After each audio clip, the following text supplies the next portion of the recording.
Today we're going to Bank. I'm coming along the Metropolitan line west to eastbound. Going to change at Moorgate, get the Northern line down to Bank, where we start this walk. Bank Station, an absolute network of tunnels underground, all on its own. Follow way out signs to exit number 7, Mansion House.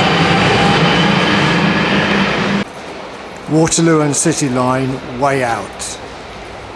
Way out, Bank Station for Bank of England.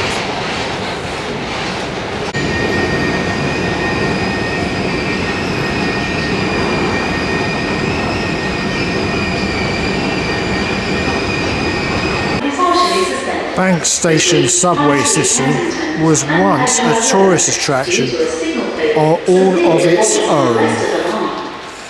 In an old 1930s London guidebook, Bank Subway is listed 11th, in between the Victorian Albert Museum and St Paul's Cathedral for places to visit.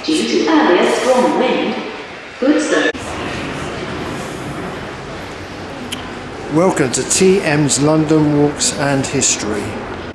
Walk number 3, Series 1.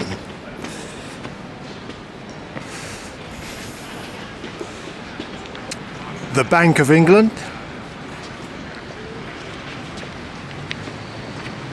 the Royal Exchange,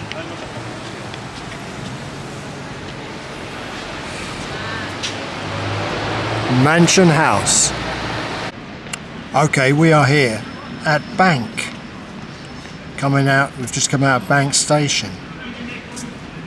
So here is Mansion House. We're going to do a left into Walbrook.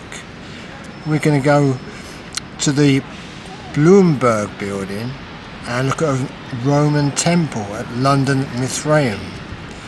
Then we'll backtrack left and go down Queen Victoria Street, and at the junction here cross over into Watling Street with the church on the left, St Mary Aldermanbury. Then we're going to do a right, Bow Street, look at St Mary Le Bow. On Cheapside of the main road, turn right and then left into King Street, and we go into Guildhall Yard to look at the Guildhall. If you were to go north of Bank in Princes Street, you would go north all the way to Moorgate, where the last walk started. Poultry goes west from the Bank, and you would go into Cheapside and then on to St Paul's Cathedral. Queen Victoria Street goes southwest to Blackfriars. King William Street goes south to London Bridge and the River Thames. Cornhill runs east to Aldgate and the East End. Threadneedle Street runs east-north-east to the city offices and skyscrapers. This fortress, the Bank of England, with no windows that you can look in, was originally built by Sir John Soane, the son of a bricklayer. Sir John Soane, the builder of the Bank of England, an impressive safe house. There's windows at the top now, but I can't really look in them. And this is where the saying, "as safe as the Bank of England," comes from.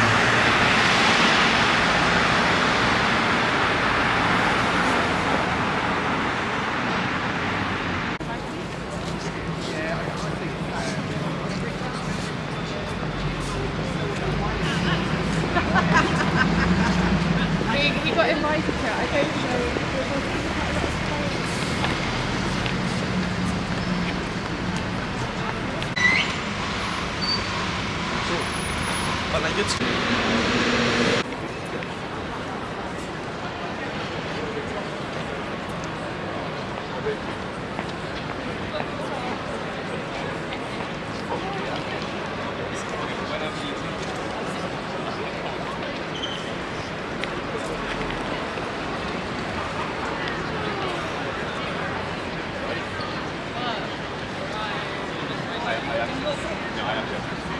The original Royal Exchange was founded by Sir Thomas Gresham and opened by Queen Elizabeth I in 1571, who liked the building and its purpose so much she insisted naming the exchange the Royal Exchange.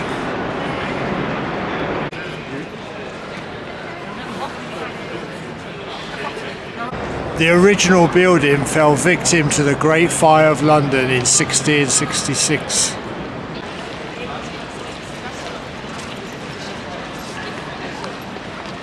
Sir Thomas Gresham was a very successful merchant whose money and vision for trading made him very prosperous.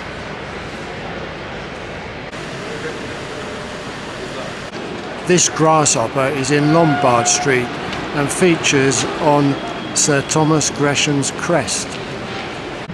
It was Sir Thomas Gresham's dad who first had the idea of building an exchange in London.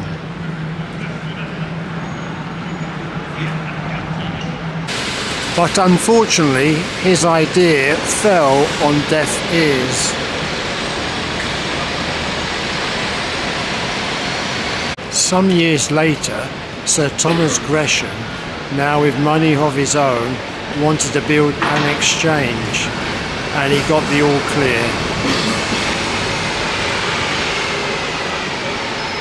He wanted to build an exchange building where merchants from these shores and from abroad could meet and trade and do business.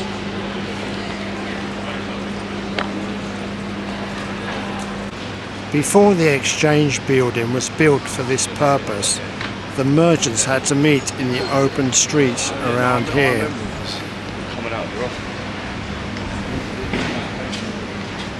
Sir Thomas Gresham has a statue on Holborn Viaduct where we finished our last walk. I'll insert it here.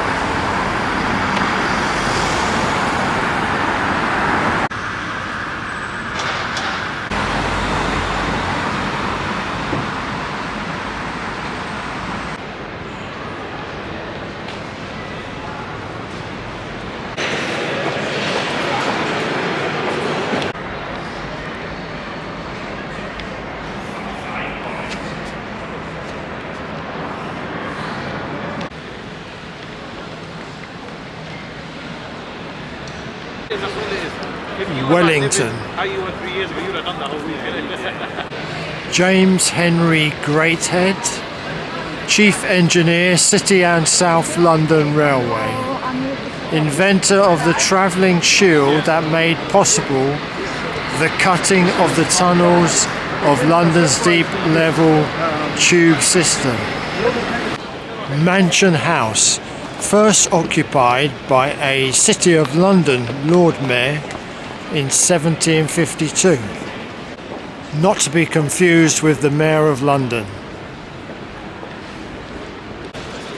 Before the Mansion House was built, each Lord Mayor carried out his responsibilities from his own private home, using the hall of his chosen livery company or guild for the larger gatherings and ceremonies. The Lord Mayor today is in office for 1 year only and pays his own way. Designed by the architect George Dance the Elder.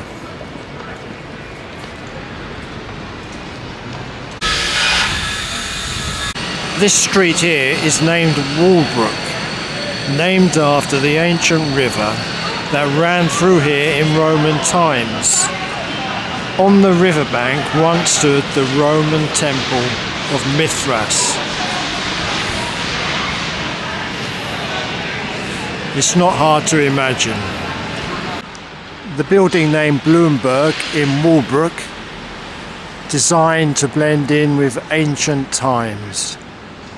This place is well worth a visit. The Roman Temple of Mithras, London Mithraeum.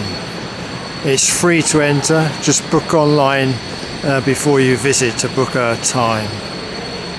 Just a word of warning, young children, little children, might find the 6-minute temple experience a little bit frightening because of the darkness and the sounds.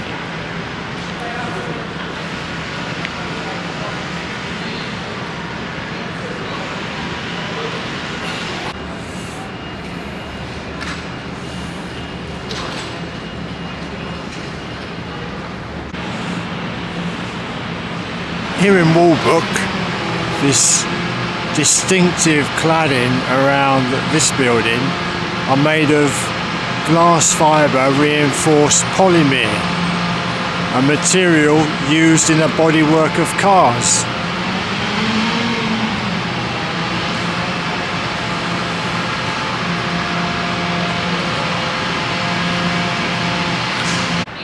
I've been told the building has a glass ceiling allowing natural light to light up the centre or the middle of the trading floors.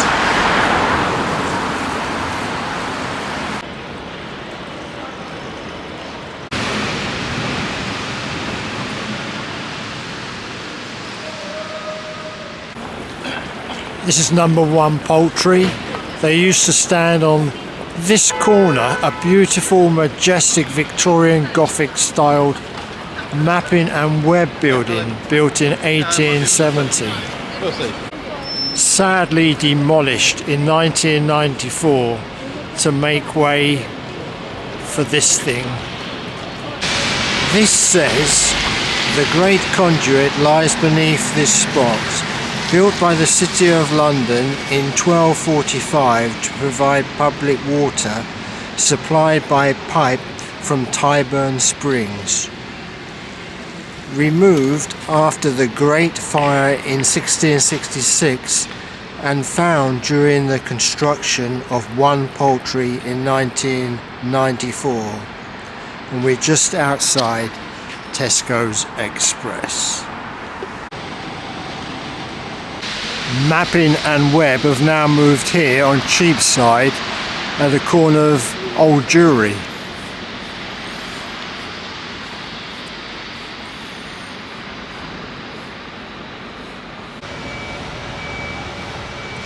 This is an old picture in an office building just off Cheapside. Building on the corner is the old Mapping and Web building that I spoke about, now demolished.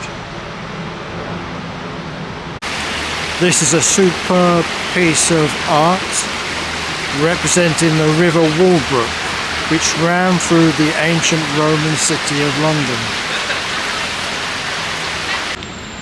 Over the centuries, the river got filled in.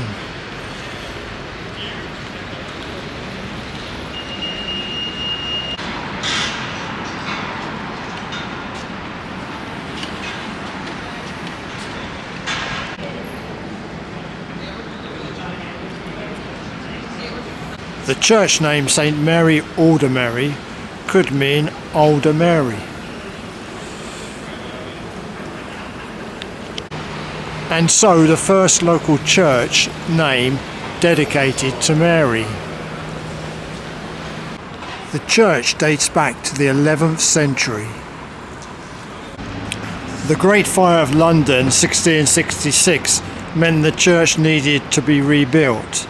Thankfully it was rebuilt keeping to its original Gothic style.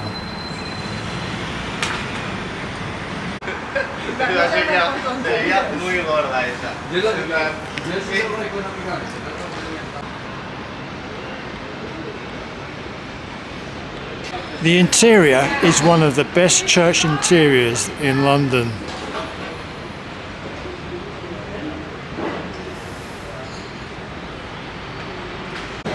And it's a good place to rest because inside is a cafe serving food and drinks.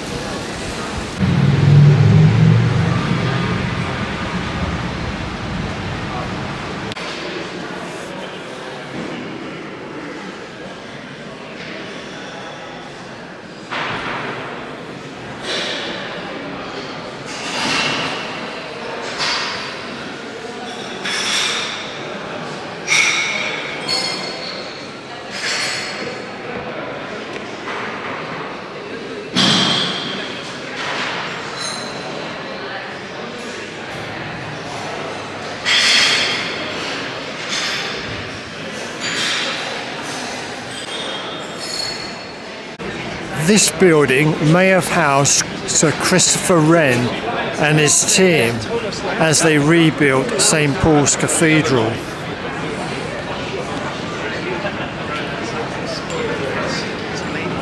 This is a memorial to Captain John Smith, who was born a local to this area and as a young man worked as a cordwainer. He became Governor of Virginia and Admiral of New England. And it is Captain John Smith who was famously saved from death by Princess Pocahontas.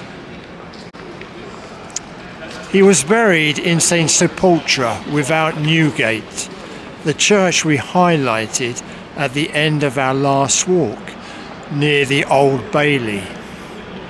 St Mary Le Bow is one of London's most famous churches, known by the name Bow Bells. And if you are born within the sound of the Bow Bells, you are a true Cockney. It is the sound of the Bow Bells that famously made Dick Whittington, who was at Highgate after leaving London, turn back to London when he heard the bells ring the sound of "Turn again, Whittington, Lord Mayor of London."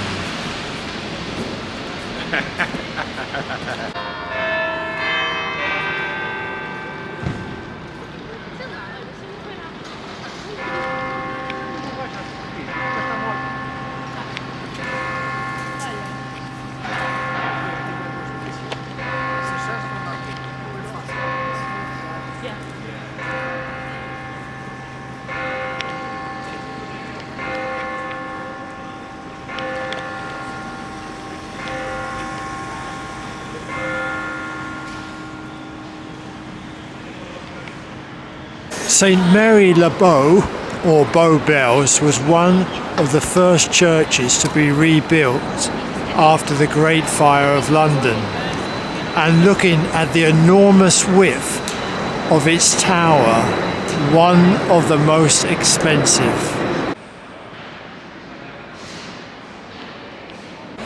In the year 1284, an alleged criminal attempted to claim sanctuary inside the church, but was lynched by a mob.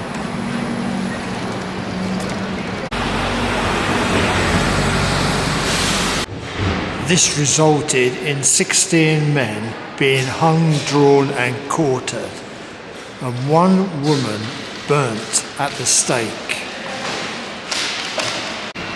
The church then had to be closed and the windows and doors sealed richly with thorns until the church could be reconsecrated.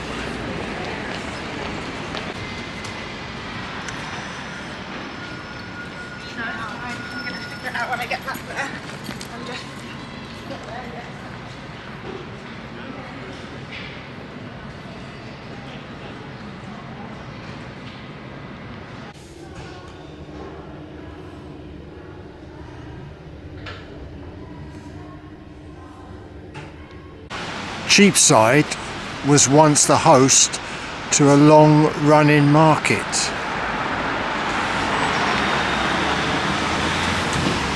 And the names of the interlinking streets to Cheapside tell us what produce was sold in this area.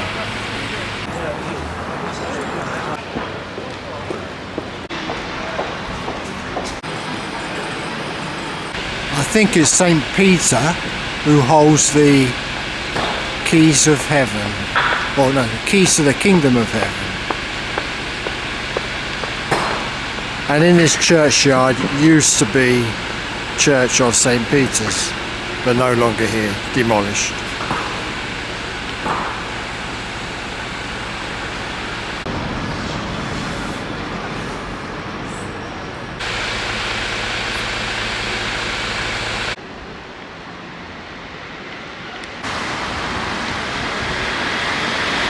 The Guildhall is the civic and administrative centre of the City of London. The ancient seat of city government. The work carried out from here, the Guildhall, is the protecting of the city and its people. The Great Hall has been the scene of some major trials, as well as great ceremonial events, dinners, and of course the voting for the next mayor by the city liverymen and aldermen. Built with its Great Hall in the year 1411. The medieval hall is inside there.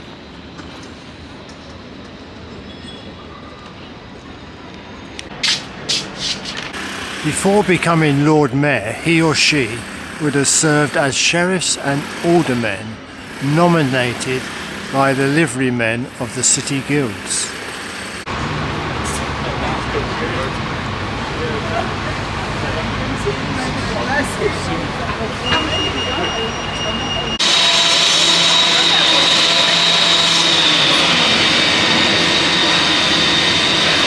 They hold large banquets here. Samuel Pepys was a guest at a banquet here in 1663. He writes about it as follows: I sat at the merchant stranger's table, where 10 good dishes to a mess, with plenty of wine of all sorts, of which I drank none. But it was very unpleasing that we had no napkins nor change of trencher, and drank out of earthen pitchers and wooden dishes.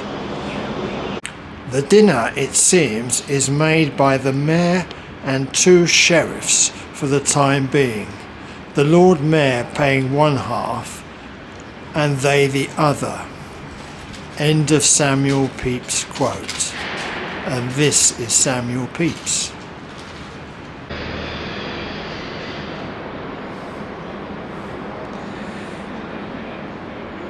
Dick Whittington, 4 times Lord Mayor of London. You could say the Lord Mayor is the city's representative to the King. Christopher Wren. During excavation work here in 1988, a Roman amphitheatre was discovered. The curved markings here on the ground show the place of the discovered Roman amphitheatre 18 to 20 feet underground. London's Roman amphitheatre was an arena used for wild animal fights, gladiator combats and public executions. You have to pay to go with a guide into the Great Hall, but it is free to visit the art gallery and to see some of the remains of the gladiators' arena.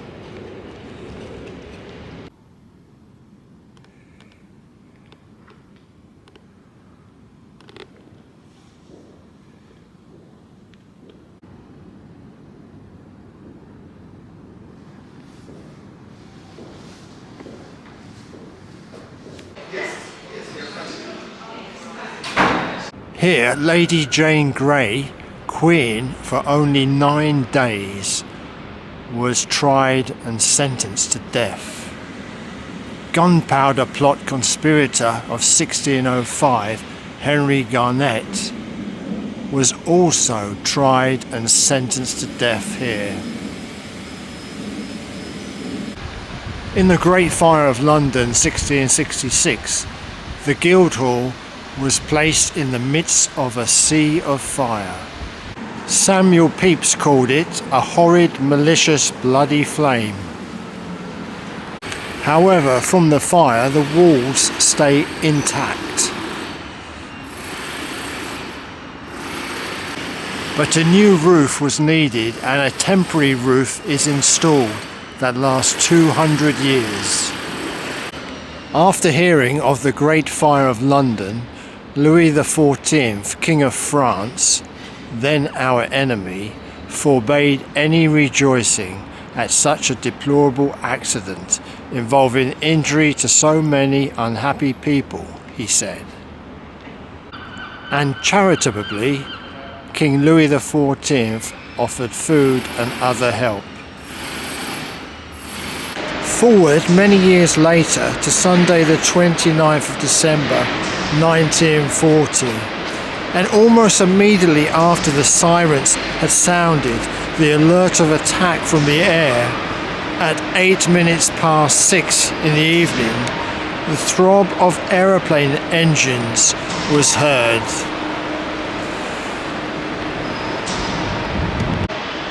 Followed soon after by the hiss of falling incendiary bombs.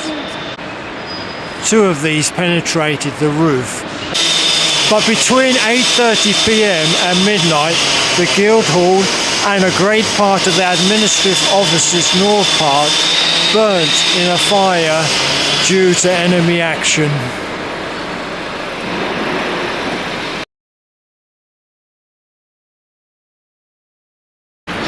Once more, the medieval walls of the Great Hall and the crypt beneath emerged from the flames without irreparable damage. On the edge of Guildhall Yard is the church of St. Lawrence Jewry. This is another city church that needed rebuilding after the Great Fire of London, and then rebuilding again after being bombed during the Second World War.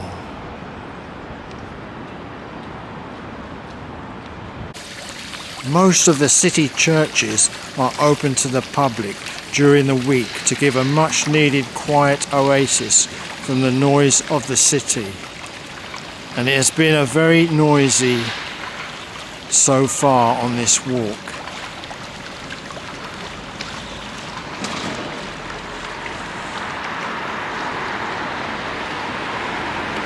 Building work noise, refurbishments, traffic signals beeping, and the announcements on the underground loud enough to deafen. Many Londoners choose to wear headphones to cancel out the noise. The Lord Mayor regularly visits this church and has his own pew. It's worth going into the church to look at the stained glass of Sir Christopher Wren above the staircase on the right after you enter.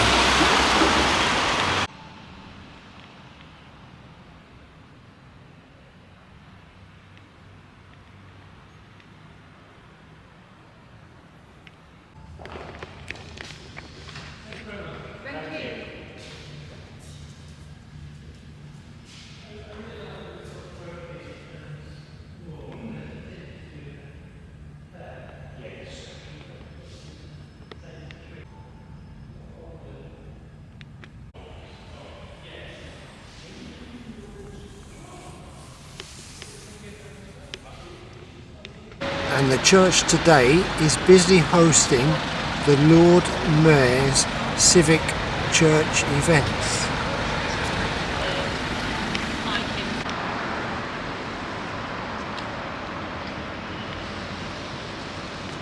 Okay, we've walked along King Street into the Guildhall Square, looked at the Guildhall. On the right we went into the Guildhall Art Gallery, where we could see the Roman amphitheatre in the basement. Then we came out with the St Lawrence Jury Church on the left. We passed a small fountain, and we're turning right here, and on the right hand side we will enter the Guildhall Library to visit some great models, scaled models of London, and have a great collection of books. Then we will cross over this memorial garden where we have a bust of Shakespeare, and we will go up some steps and down some steps in between offices. We will cross over Wood Street to Noble Street, where we will turn left, and at Noble Street we will look at the Roman and medieval wall. The Guildhall Library was started in the 1420s with money left by Richard Whittington. Yes, that's Dick Whittington, to build a library for a college of priests. But around 1549, the Duke of Somerset, the protector of Edward VI, removed the library books and took them to his new home, Somerset House. Yes, he stole all the books to fill his own library. What a terrible thief. A new library was created in the 1820s for members and staff.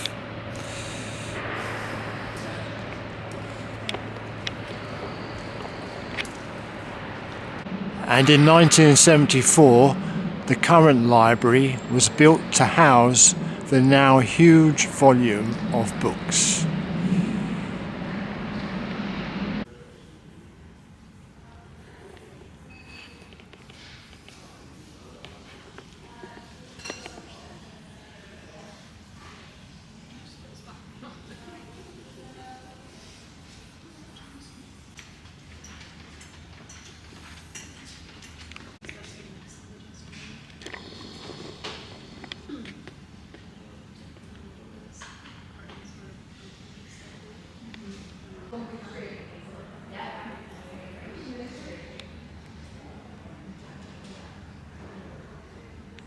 In the church garden is this bust of Shakespeare and memorial to his friends and fellow actors, John Hemmings and Henry Condell. These two friends lived in this area and were buried in the old churchyard. It was through the efforts of John Hemmings and Henry Condell that Shakespeare's plays were printed in 1623 for the first time altogether, and why we have Shakespeare in print to read today. For Shakespeare himself never saw to it that his plays were published for all to have and read. I guess he was just too busy putting on plays.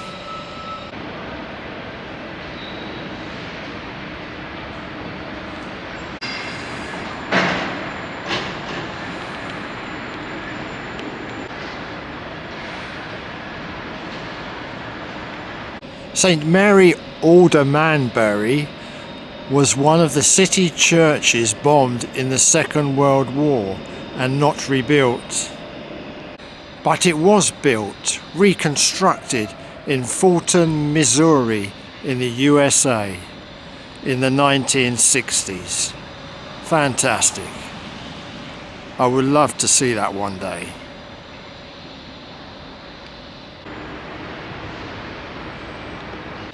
St Mary Aldermanbury, not to be mixed up with St Mary Aldermary that we visited earlier in the walk. Wow, sunshine.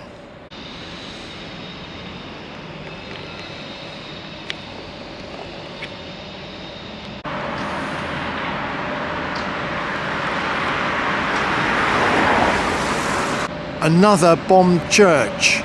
Only the tower remains, and it has been converted into someone's home.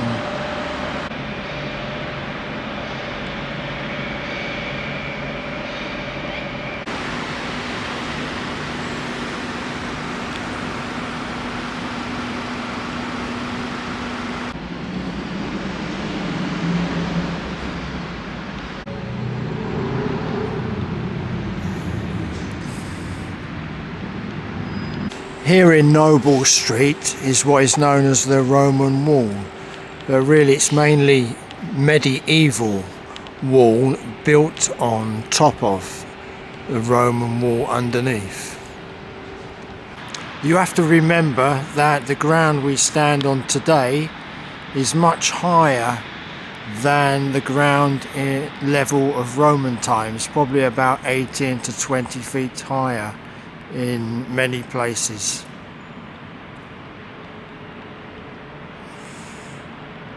In this part of the Noble Street garden, down below there, you can see some remains of the medieval and Roman wall.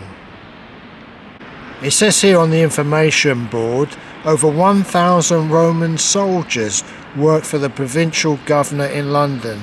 They were housed in a stone fort built in the year 110 AD. Some 90 years later, Roman construction workers began to build the first city wall, using more than 1 million blocks of ragstone shipped in from Kent on over 1,750 boatloads. This massive defensive stone wall stretched almost 3 kilometres from Blackfriars in the west to where the Tower of London now stands in the east. The city in 1666, fire destroyed much of the city, the shaded area.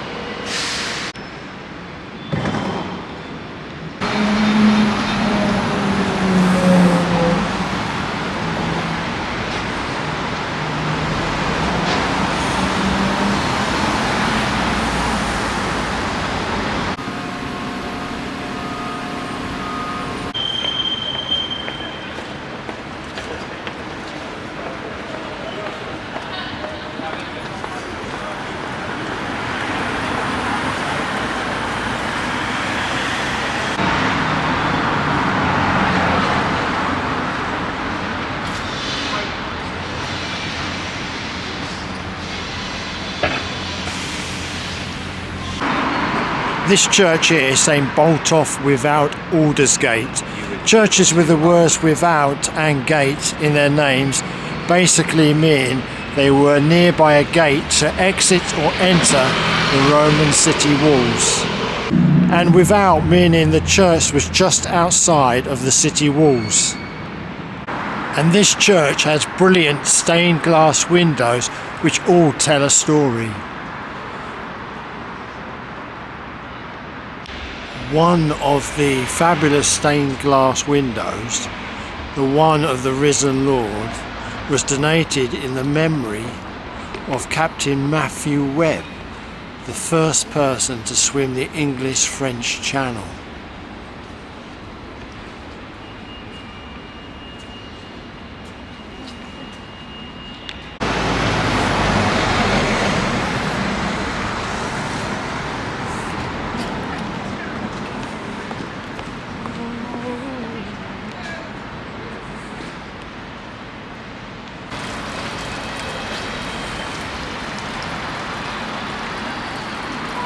These churches are as good as a museum to visit.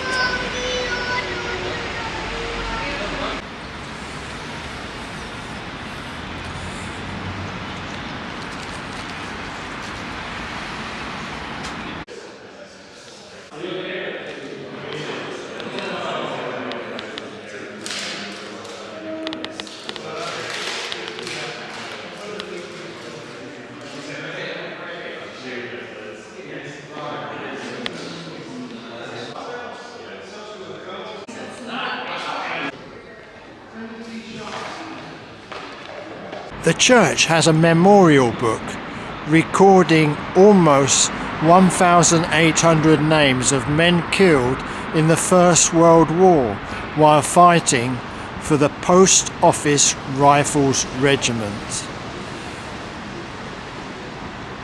Thomas Chippendale, the master furniture maker, made the pulpit from tulip wood imported from Carolina, America.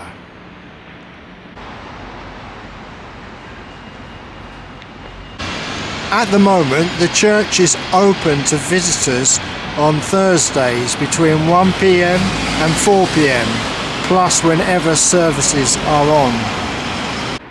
The park connecting to the church is named Postman's Park.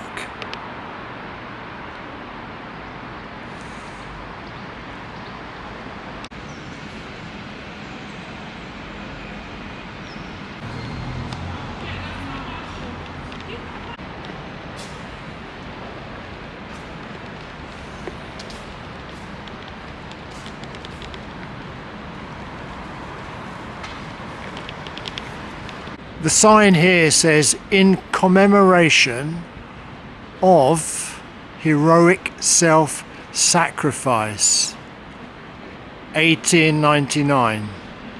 You'll have to come here to read the signs yourself, but I'll read just two to give you an idea. Daniel Pemberton, aged 61, foreman, LSWR, surprised by a train when gouging the line, hurled his mate out of the track, saving his life at the cost of his own, January the 17th, 1903. Henry James Bristow, aged 8, at Walthamstow, on December the 30th, 1890, saved his little sister's life by tearing off her flaming clothes, but caught fire himself and died of burns and shock. Rowland Hill started the penny postage stamp system in 1840, and Royal Mail became famous throughout the world. The buildings all around here used to belong to the post office, once a great organisation. Christ Hospital was founded by Royal Charter in 1553 to care for the orphans of poor Londoners.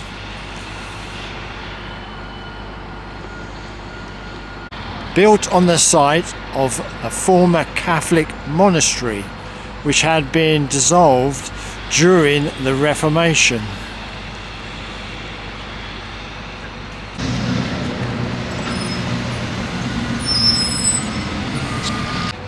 Like foundlings, children were sent to country foster care before returning to Christ Hospital at about age 10.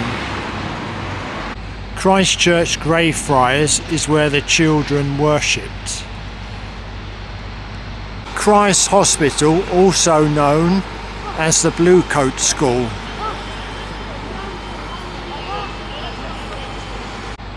Christopher Wren, a governor of Christ Hospital, and Nicholas Hawksmoor were both involved in designing the new school. In 1902, the school relocated to Horsham, West Sussex.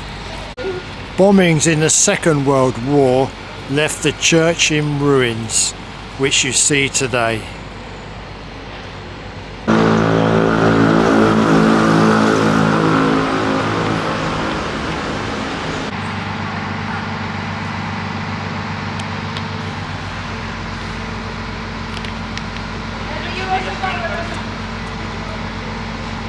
So after seeing the medieval and Roman wall in Noble Street, we walked down and then turned right at Gresham Street, St Martin's Le Grand, crossed over, looked at the St Botolph without Aldersgate Church, crossed through Postman's Park, turned left in King Edward Street, looked at Christchurch Great Friars Church Garden and remains, crossed Newgate Street to Paternoster Square,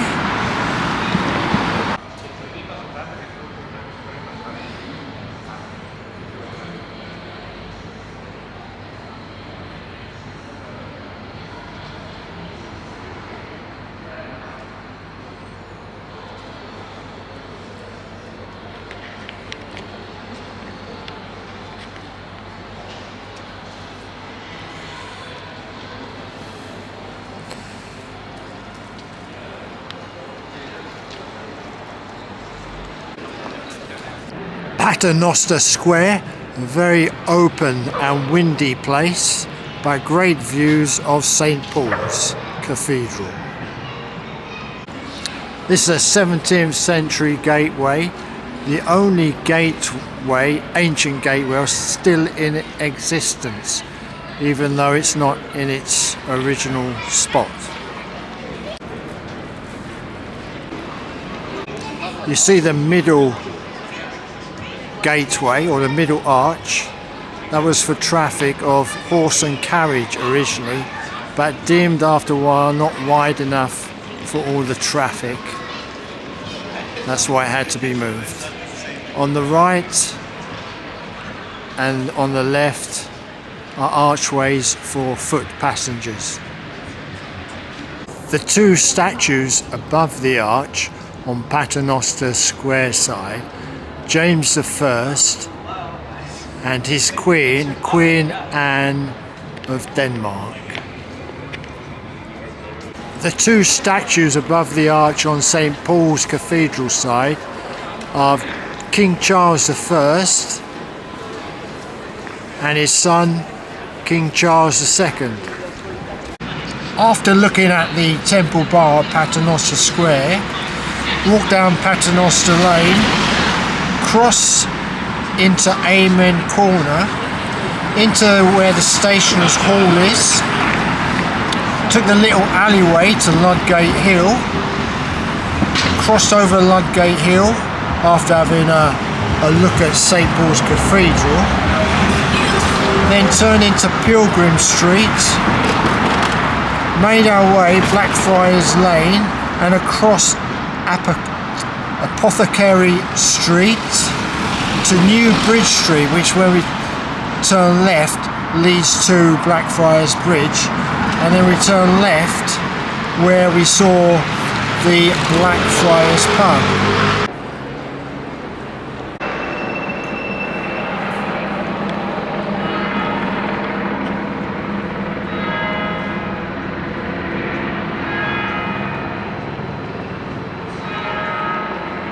This is Amen Court, and these houses are for the clergy who work in St Paul's Cathedral.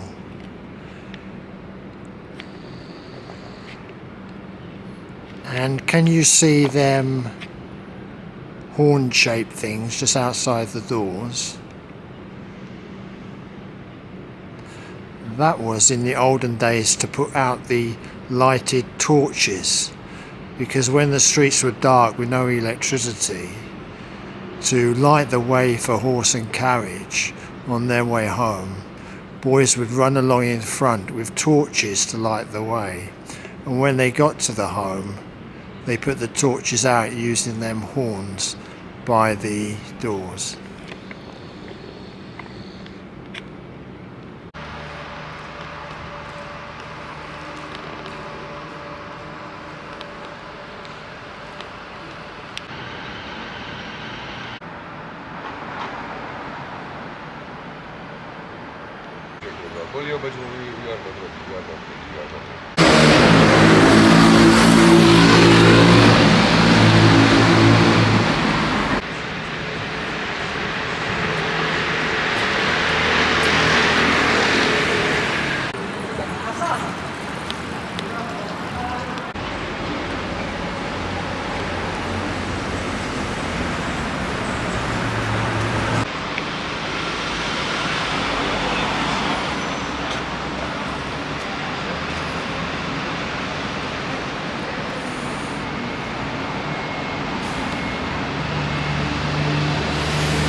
In Henry VIII's time, here was the Royal Palace of Bridewell.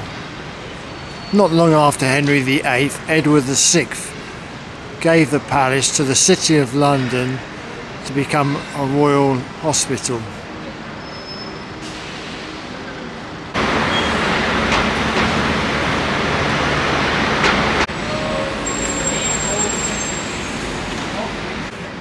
This is the Blackfriars pub, called the Blackfriars because there used to be Blackfriars Monastery here. The reason called Blackfriar is because the monks' cloaks were black in colour, just as you would get a white friar and a grey friars monastery. In the 1960s, a group of speculators wanted to demolish the Blackfriar to develop this area.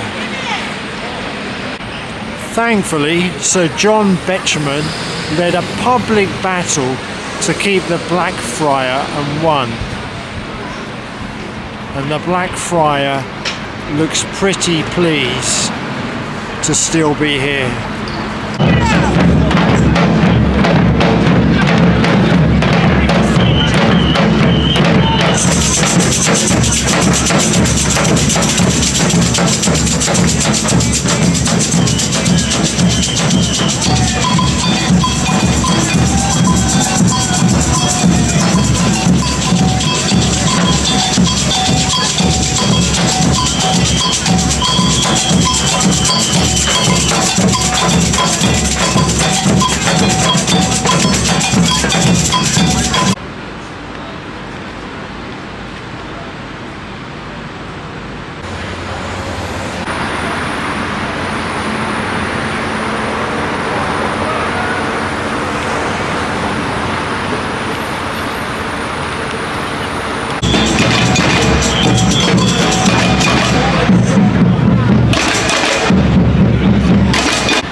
The pub inside is wonderful to see. After the Blackfriars pub, we turn left into Blackfriars Lane and right into Playhouse Yard. Made our way along Island Yard, St Andrew's Hill, turn left and then right, had a look at Wardrobe Place, where the King's Wardrobe is. Came back out, did a right into Addle Hill and made our way around Wardrobe Terrace to the front of St Andrew by the Wardrobe Church. From there turn left Queen Victoria Street all the way up Peters Hill, gone and had a look at Millennium Bridge, great view from the Thames of London. The U-turn back up Peters Hill, cross Queen Victoria Street, straight up Peters Hill, Sermon Lane to St Paul's Cathedral, where we shall finish.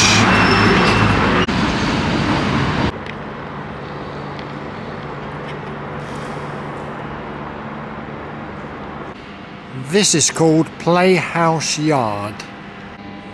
In the year 1596, James Burbage built an indoor play theatre after buying some of the land from the old Blackfriars Priory for £600. Built with 3 galleries and space for 600 seats, his carpenters had made so much noise in construction that the local residents complained and petitioned against the theatre, and James Burbage was never allowed to play a play. When things had cooled off, Shakespeare's company, the King's Men, which included his 2 friends John Hemmings and Henry Condell, got the lease for the Blackfriars Playhouse Yard Theatre. So the theatre company had the Globe for summer use and Blackfriars indoor theatre here for the winter.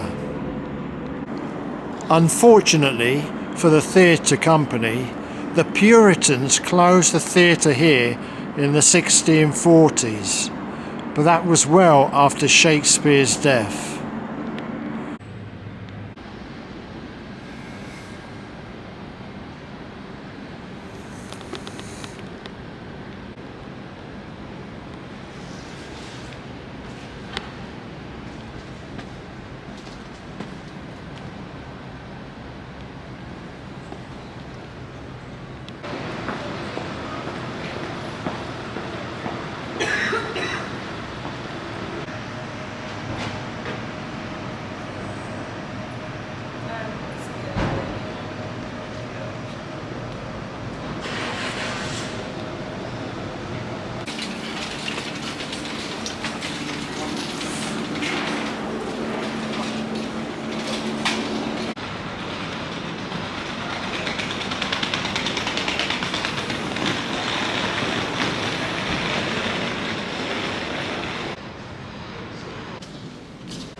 Here in Wardrobe Place, the King's Master of the Wardrobe had his office and storeroom from the year 1359 until the Great Fire of London.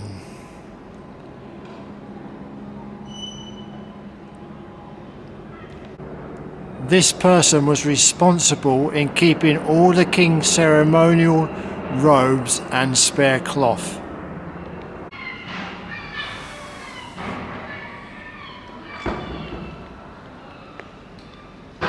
Believe it or not, this is a youth hostel.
And this church is actually called St. Andrew by the Wardrobe.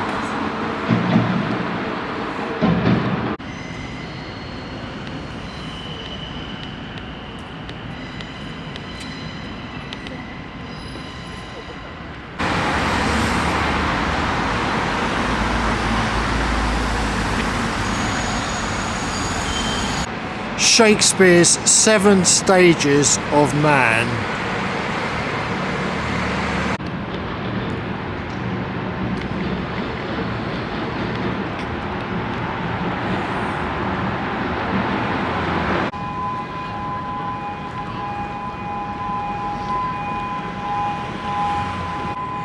You can get in touch with the College of Arms here for a fee to see if you have a family coat of arms.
Yes, Sir Christopher Wren's masterpiece, St Paul's Cathedral.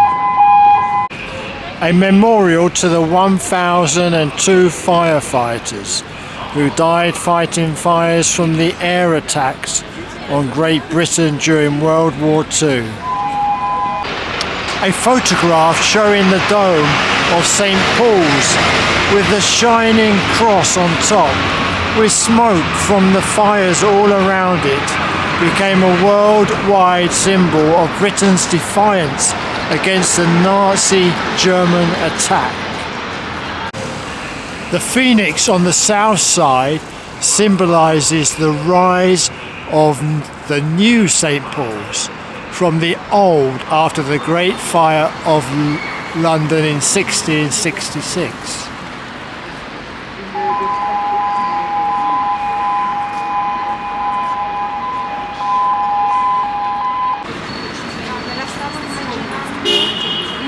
Compared to some of the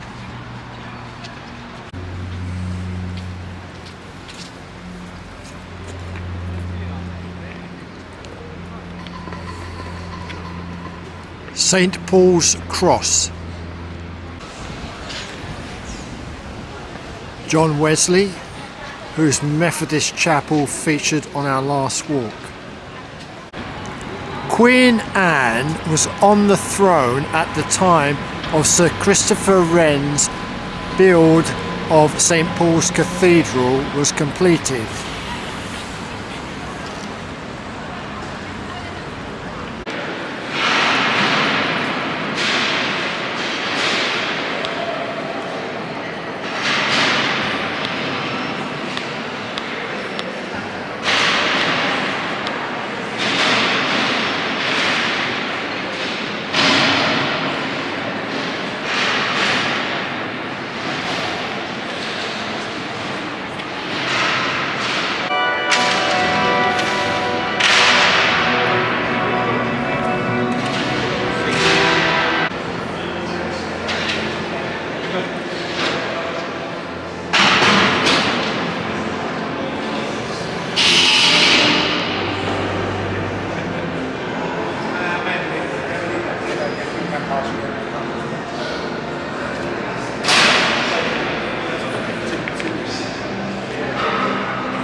You almost there, Bill?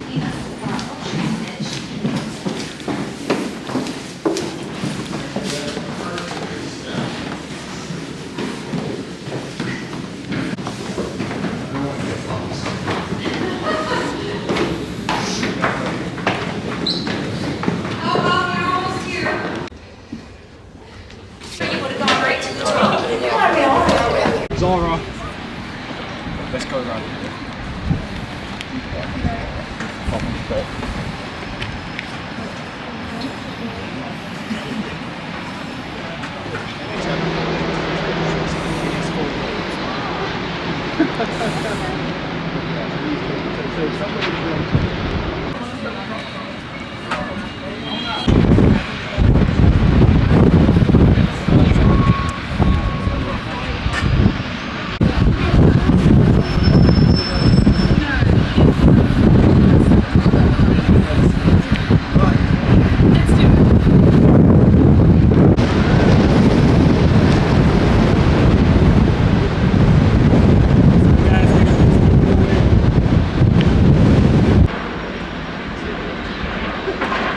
This is the one which I had to do the Lombardo.